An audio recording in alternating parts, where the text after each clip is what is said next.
Hello guys, എല്ലാവർക്കും നമസ്കാരം. ഇന്ന് നമ്മളൊരു ചെറിയ ബീഫ് കറിയുടെ വീഡിയോ ആണ് കാണിക്കുന്നത്. അതിന് നമുക്ക് ആവശ്യമുള്ളത് അല്പം വെളിച്ചെണ്ണ നമ്മൾ ആഡ് ചെയ്യുന്നു. ചൂടായ വെളിച്ചെണ്ണയിലേക്ക് നമ്മൾ അല്പം ഉലുവയാണ് ഇടുന്നത്.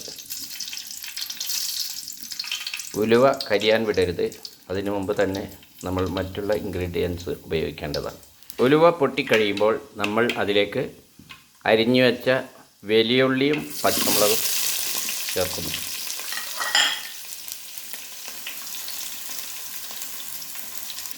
ഉള്ളിയെല്ലാം വേഗത്തിലൊന്നും ആയി കിട്ടാൻ വേണ്ടി നമ്മൾ അല്പം ഉപ്പ് കൂടെ ചേർക്കുന്നു. ഉള്ളി ഒരുവിധം വഴഞ്ഞതിന് ശേഷം നമ്മളുടെ തക്കാളി ആഡ് ചെയ്യുകയാണ്. ഇത് നമ്മളുടെ തോട്ടത്തിൽ നിന്നും പറിച്ചെടുത്ത തക്കാളിയാണ്. ഇതിൻ്റെ വീഡിയോ ഞാൻ മുന്നൊരു വീഡിയോയിൽ കാണിച്ചിരുന്നു, നിങ്ങളെല്ലാം കണ്ടിരിക്കുമല്ലോ. നമ്മളുടെ സ്വന്തം തക്കാളി ആകുമ്പോൾ നമ്മൾക്ക് വിഷരഹിത പച്ചക്കറിയിൽ ഉൾപ്പെടുത്തി കഴിക്കാവുന്നതാണ്. ആരോഗ്യത്തിനും നല്ലതാണ്. ഇതാണ് നമ്മൾ സ്വന്തം ഉണ്ടാക്കിയ തക്കാളി പറിച്ചെടുത്തത്.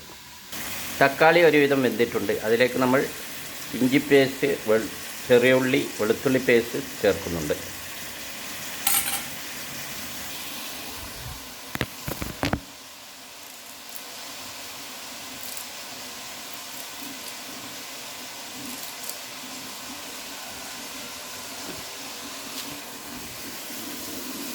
ഇനി നല്ലപോലെ ഇളക്കി കൊടുക്കുക.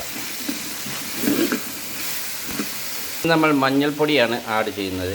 1 ടീസ്പൂൺ, ഒരു 1.25 ടീസ്പൂൺ മഞ്ഞൾപ്പൊടി ഇടുന്നുണ്ട്. അതേപോലെ മുളക് പൊടി അല്പം എരിവ് കൂടിയത് ആയതുകൊണ്ട് 1 ടീസ്പൂൺ മാത്രമാണ് ചേർക്കുന്നത്. പച്ചമുളകും ചേർത്തിട്ടുണ്ടല്ലോ.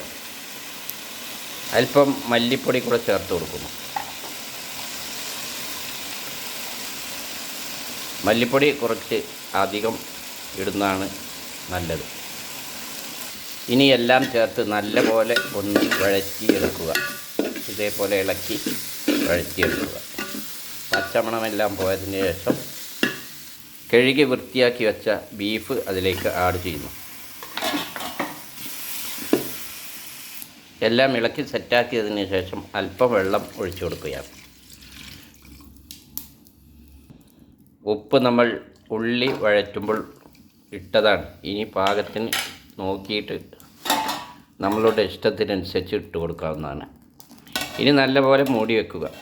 മൂടി വെച്ചതിന് ശേഷം നല്ലപോലെ വേവിക്കുക.